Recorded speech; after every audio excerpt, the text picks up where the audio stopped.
the smallest ring bearers up to the biggest groomsmen. I've had the pleasure and responsibility of ensuring your bride smiles the moment she sees you. And now Generation Tux just made your wedding a lot easier. No store, no stress, no hassle. I guarantee looking good has never been this easy. Tomorrow, with history on the line, 7-time Wimbledon champion Serena Williams eyes a record 24th career major against Simona Halep. The Ladies' Championship, tomorrow on ESPN.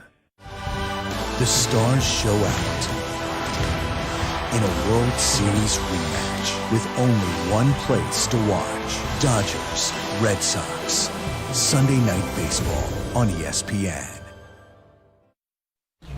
Sports Center, brought to you by Burger King. $1 crispy taco at Burger King. $1 taco at Burger King. Thunderclap and a rocket blast. OKC sending point guard Westbrook to Houston. I've known him for a very long time, so that chemistry we have on the court, is easier. Oh, no hesitation. Harden from Westbrook. No sequence for Westbrook and Harden.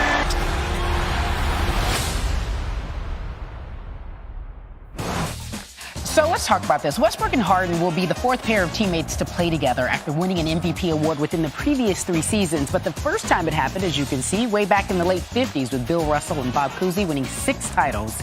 Then with the Sixers in the early 80s, Moses Malone joined Julius Erving in Philly. The Sixers won a chip in their first season together in 1982 and 83.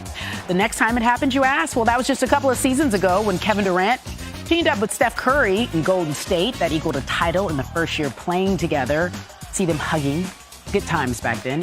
So MVPs teaming up could become the norm because now you've got Westbrook and Harden in Houston. The Rockets have not won a title since they won back-to-back championships when MJ played baseball in the mid-1990s. That was a minute ago. But let's take a look at this head-to-head. Their methods may be different, but the results are similar. Over the last 5 seasons, Westbrook and Harden rank either first or second in points, assists, steals, turnovers. That's key for me. Free throws and usage. How these two decide to share the ball next season will be interesting and probably a focal point for many. But here's our Stephen A. Smith on the duo's reunion. Let's listen. In the end, you had 2 individuals that didn't seem to want to play with one another. Chris Paul clearly wanted out, even though he didn't want to say that publicly. It was time for him to move on, and James Harden wasn't going to have a problem with that at all. Having said all of that, James Harden reuniting with Russell Westbrook makes them incredibly formidable. He's fresh off of 3 consecutive years of averaging a triple-double. He's still an unstoppable force one-on-one. He can't be guarded. He's bigger, he's stronger, and faster than Chris Paul, not to mention a little bit younger as well. All right, Stephen A., thank you for that. So we'll get into this. One area of Westbrook's game that needs to improve would be to help his teammates level up. We'll see if that can happen in Houston. All coming up on SportsCenter Coast to Coast. NFL news, Chargers training camp opening July 24th, and Melvin Gordon will not be there if he doesn't get a new contract. In fact, he will demand a trade, according to Adam Schefter. Gordon is in the final year of his deal, making $5.6 million this season. His agent, Fletcher Smith, says his client, he's not bluffing. Oh, he's prepared to sit, and, we'll take it day by day, week by week, and see how things go. But at this time, if he can't get anything done, he certainly won't be in training camp, and he's prepared to sit as long as he has to. So we'll see how it plays out. Maybe he stays where he is right there in Los Angeles. There's nothing to suggest that he does not want to be there. He just wants to be compensated. He'd love to stay, assuming we could get something done. But if we can't, he's prepared to move. All right, Jeff Saturday now joins us on Coast to Coast. And let's talk about Melvin Gordon here because let's go from a team perspective. Yeah. His team is very good. Absolutely. Now, if you're on his team, you're his teammate. How are you feeling about this potential holdout? I mean, this is a difficult one for guys in a locker room, right? Because here you have a guy who's been extremely productive. I mean, top 3 or 4 running back in the game when he's healthy. The issue for the team is he's been banged up some. And so, both have a reason and kind of have an explanation for why they are where they are. But at the end of the day, for the Chargers to advance in the playoffs this year, and listen, this roster is one of the top 5 in the league, but they've had a good roster the last couple years. Injuries have set them back.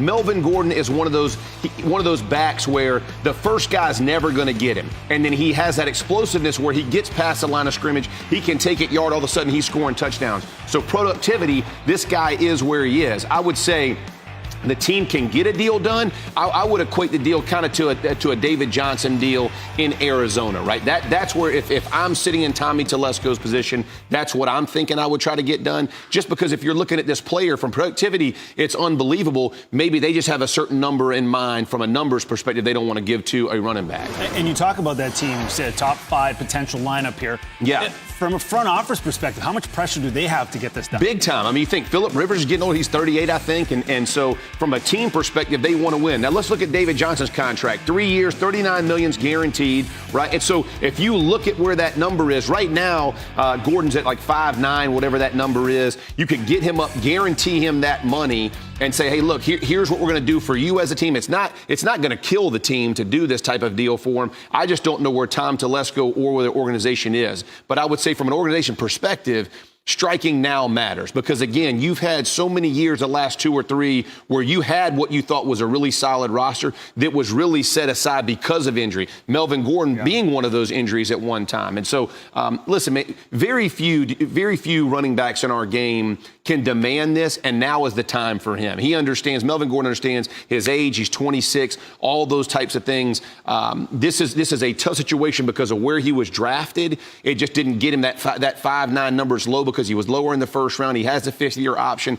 It was kind of one of those anomalies for a guy like him. And so for him, I'm pulling for him to get paid. I think he's a great football player and one that he wants to stay in L.A. with the Chargers. Everybody understands that. He is a great team guy. People talk about him in the locker room. They have rave reviews for him. So, you know, from a guy who played this game 14 years, I'm always pulling for players like that. 100%. And his numbers back it up that he should Absolutely. be paid more. League officials are meeting in Texas. The new pass interference rules will be on the agenda for the clinic, again, for the officials there. Again, from a player's perspective, how do you see this impacting? I'm not a fan of the rule. I mean, I get the whole New Orleans thing, and, you know, it was a missed call. Clearly, right? They blew it.